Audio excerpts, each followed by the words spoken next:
So we've got a couple talks happening here that are going to celebrate aspects of Cincinnati, starting with Diane Wright talking about a campaign to make Cincinnati a compassionate city.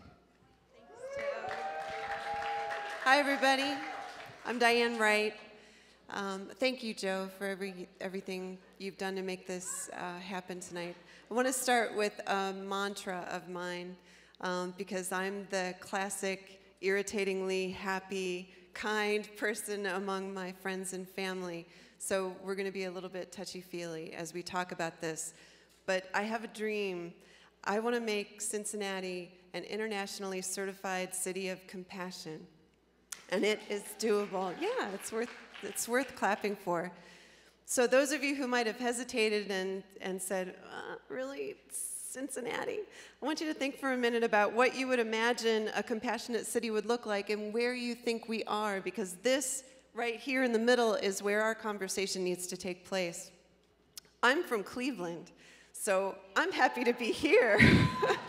I know how much good stuff happens in Cincinnati. I'm a social worker. We have one of the highest rates of giving to United Way. There's the Freedom Center. And a while ago, I started teaching a course on compassion at NKU. And because I was able to teach that course and work with young people as they were looking at compassion, I learned about Karen Armstrong. Some of you may know about her. She's a badass theologian. And in 2008, she won the TED Prize. And she decided to use her prize money to start a global movement for compassion. So as part of that movement, she got together world leaders in religion, and she started the Charter for Compassion. If you go to charterforcompassion.org, you can look at the charter, at the principles there, and you can sign on. And her goal is that millions of people all over the world will sign on to that. So then I went to an event in Louisville, and it turns out, as part of the Charter for Compassion, there's a program that certifies cities and nations, and Louisville has already done it. They're a certified international city of compassion. The entire nation of Canada is a certified nation of compassion. Nobody's ever surprised when I tell them that about Canada. So I came back home, and I was ready for a total compassion smackdown. I'm ready to help all of us become competitively compassionate in Cincinnati, and I think the city is ready for it. So what will it take?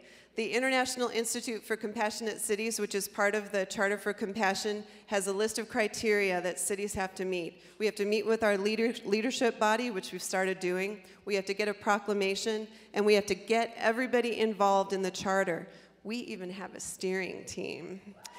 So we're meeting with stakeholders, we're getting lots of big ideas, and it's not just about the proclamation or about the Facebook page, it's about getting people to think differently about their own lives, one life at a time.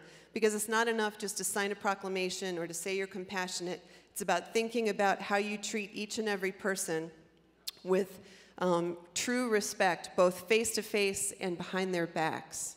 So here's what you can do. You can learn about compassion. There are lots of books you can read now. You can go on the website and look up ways that you can incorporate the elements of compassion into your life.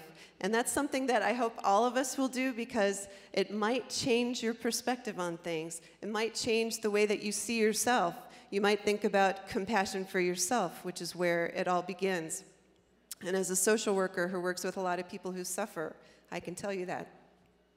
Johann Wolfgang von Goethe, who's a cool 18th century guy who said, color is the suffering of the light, which is why I have a total crush on this dead guy. He also said, the way you see people is the way that you treat them, which is something that I think if we thought about, and the next part, the way you treat them is the way they become. Think about, how do you see Cincinnati? Because how you see this city is how it will become. So we're ready to lift up all the good things. Every day I see people suffering through all kinds of problems, and this is a good-hearted city. This is an amazing city. There are so many things we can lift up.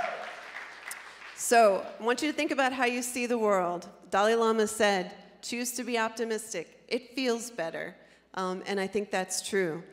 how we change that lens in front of our eyes changes everything about our experience of every day. So you might say we're dreamers, but we're ready for the compassion smackdown. Thank you.